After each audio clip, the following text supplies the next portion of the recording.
दुख के साथ ये बात कहना चाहती हूँ कि जो महिला विधेयक इस सरकार ने 2023 में पास किया था, आज फिर से उसको लेकर आने की और उसको डिलिमिटेशन और सेंसस के आड़ में छुपाने की जो कोशिश की जा रही है, ये इस देश की महिलाओं के साथ ये सरकार फिर से एक धोखा करने जा रही है। धन्यवाद अध्यक्ष महोदय, आपने मुझे बेहद महत्वपूर्ण चर्चा पर अपनी बात रखने का अवसर दिया।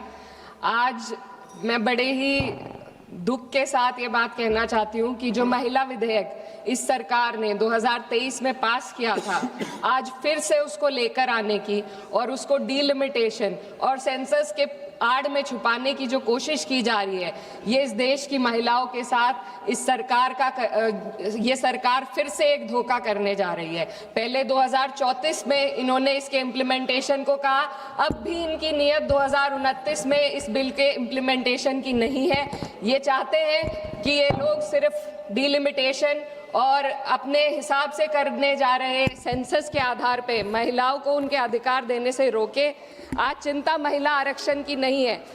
महिला आरक्षण बिल तो सर्वसहमति के साथ इसी सदन में 2023 में पास हो चुका है। चिंता इस बात की है कि आरक्षण की आड़ में मन मुताबिक डिलिमिटेशन से कैसे राजनीतिक लाभ उठाया जाए। माननीय अध्यक्ष महोदय, वर्ष 2023 में इसी सरकार ने देश को बताया था कि महिलाओं का आरक्षण केवल नई जनगणना और परिसीमन के बाद ही लागू किया जा सकता है। इसे न्याय और सटीकता के लिए आवश्यक बताया गया, लेकिन अब मात्र 3 वर्षों के भीतर वही सरकार कह रही है कि नई जनगणना की कोई आवश्यकता नहीं है।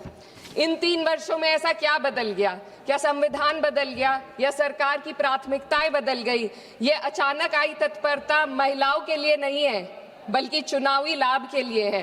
पश्चिम बंगाल और तमिलनाडु जैसे राज्यों में चुनावी प्रक्रिया चल रही है, इसीलिए सरकार का यह बदलाव किसी ठोस बुनियाद पर आधारित नहीं, बल्कि शॉर्ट टर्म पॉलिटिकल माइलेज पर आधारित है।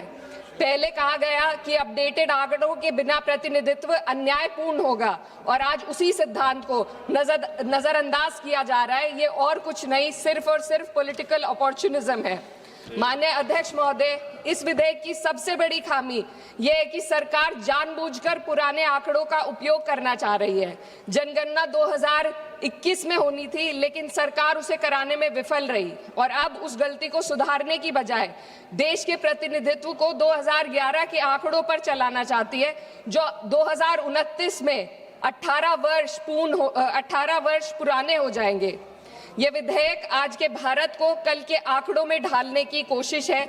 जब नीति लोगों को उनके वर्तमान स्वरूप में देखना बंद कर देती है और उन्हें पुराने समय के आधार पर आंकती है, तो वे केवल असत्य ही नहीं बल्कि अन्यायपूर्ण भी हो जाती है।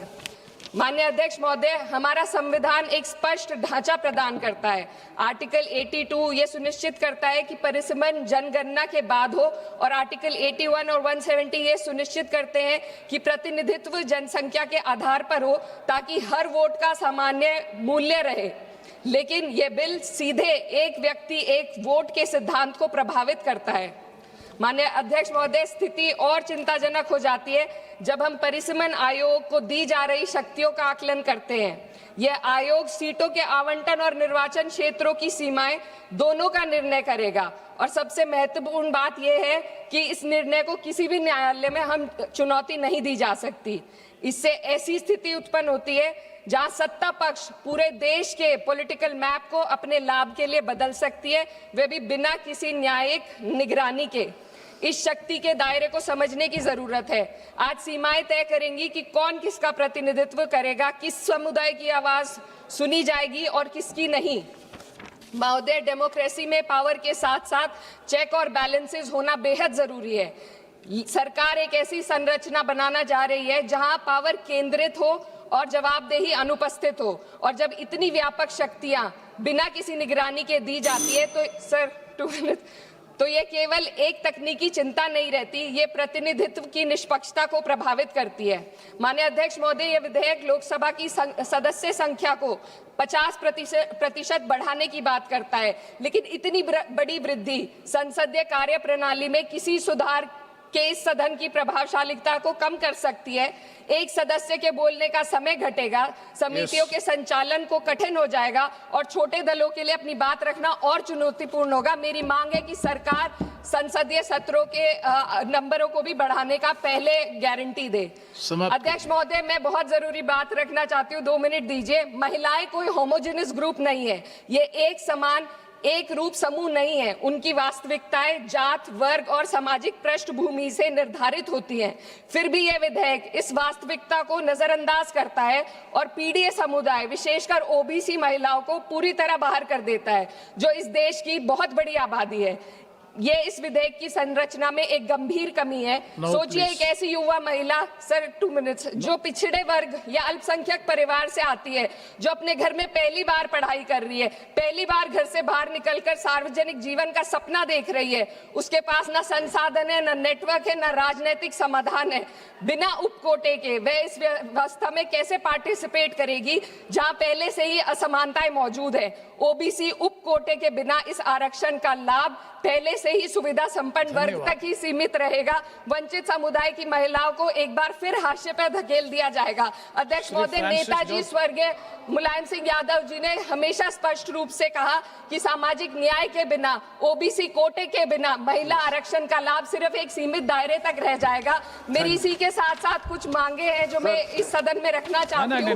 महिला आरक्षण विधेयक की, sir, just too important. No, you have taken sir, just 7 too minutes. important. No, sir, 7. concluding. Already you have taken sir, 7 just minutes. Too important demands. No, no, you Sir, conclude just करो. too important demands. You conclude करो ना. Delimitation और जनगणना के आंकड़ों को महिला आरक्षण विधेयक के साथ कोई संबंध नहीं है। यदि सरकार महिलाओं के आरक्षण को जनसंख्या के आंकड़ों से जोड़ने पर तुली है, तो आधी आबादी जिसे कहते हैं, महिलाओं को उनकी जनसंख्या हिस्सेदारी के साथ 48 से 39% आरक्षण देने का काम करे। महिला विधेयक को डिलिमिटेशन और सेंसस से डीलिंक करके 29 में लागू किया जाए। ओबीसी महिलाओं को आरक्षण दिया जाए। देश की रिलीजियस माइनॉरिटीज की महिलाओं को भी एक कोटा इसमें दिया जाना चाहिए और गरीब वर्ग की महिलाओं के लिए राज्य द्वारा चुनावी खर्च का प्रबंध किया जाए। Thank you.